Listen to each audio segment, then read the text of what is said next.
Former U.S. intelligence officer Ron Aledo is joining us live from Miami, Florida.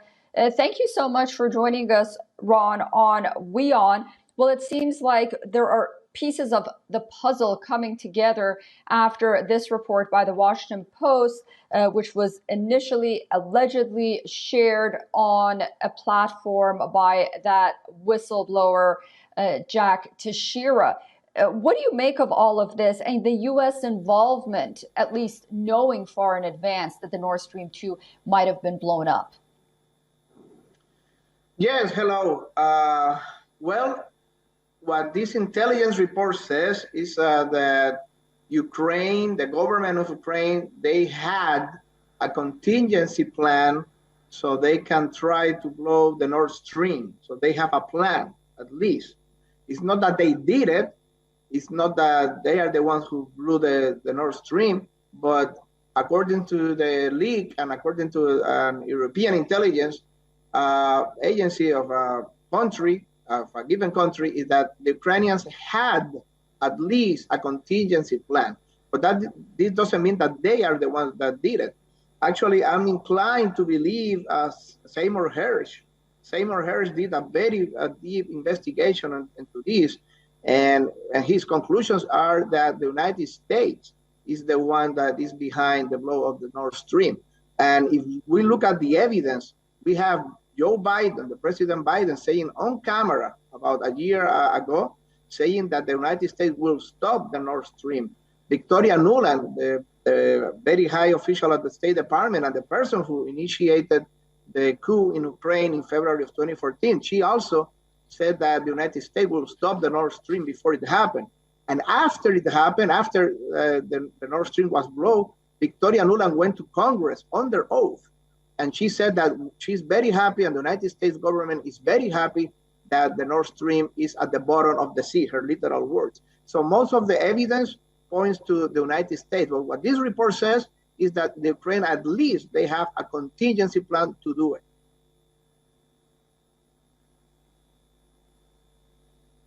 That's right. Everything goes back, really, when we hear about the Nord Stream, to that February 7th statement by President Biden that said there won't be a Nord Stream if Russia attacks Ukraine. This was in February 2022. Apparently, this evidence was shared with Germany and European allies as early as June of 2022. And then you had multiple Security Council meetings called on by Russia to try to get to the bottom of this. And a European investigation is still underway.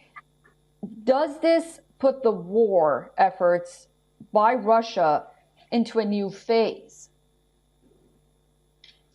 Well, Russia always pointed out that they didn't do it, that they didn't blow their own pipeline, because this was a joint venture, Russia and Germany. And they said, we didn't blow our power line. If we want to cut the gas to Europe, the only thing we need to do is close the bulb. That's it. We don't have to blow and destroy our infrastructure that hopefully in the future we plan to open. So Russia always said the United States is behind, or at least some other NATO country is behind. Now, what Seymour Hersh always said is that the United States is behind. And many people in Europe believe that the United States is behind. For example, Radoslav Sikorski, the ex-foreign minister of Poland, the next day that the Nord Stream was blown, he immediately went to Twitter and he said, thank you, USA, thank you, United States, for doing this, for blowing the Nord Stream. So a lot of people in Europe believe that it was the United States. Russia says that it was the United States, that they didn't blow their own pipeline. And now this report saying that Ukraine, at least, not that they did it, but at least they have a contingency plan. And that's very normal. Many military people, they have contingency plans. The government, the militaries of many governments, they have contingency plans for whatever situation they want to do it in the future if they decide to do it. It's not that they will do it. It's not that they did it, but they have at least contingency emergency plans just in case they have to do something in the future. They have at least a plan on how they will do it. So that's very normal. I guess we'll have to wait and see how Russia, if and when, decides to retaliate regarding this. Thank you for sharing your expertise and experience and insight with us, former U.S. intelligence officer Ron Aledo, and we look forward to having you back on WION very soon. Thank you very much. I really appreciate it. Thank you.